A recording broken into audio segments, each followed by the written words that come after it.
Puedes inclinarte un poco hacia adelante, por favor. Eso, está bien.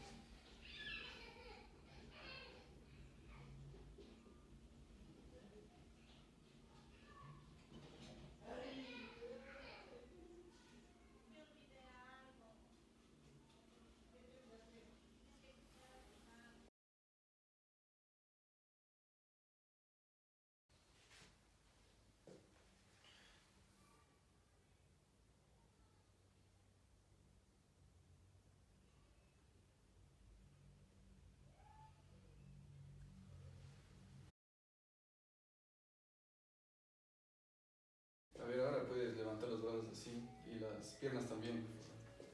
Eso ahí está bien.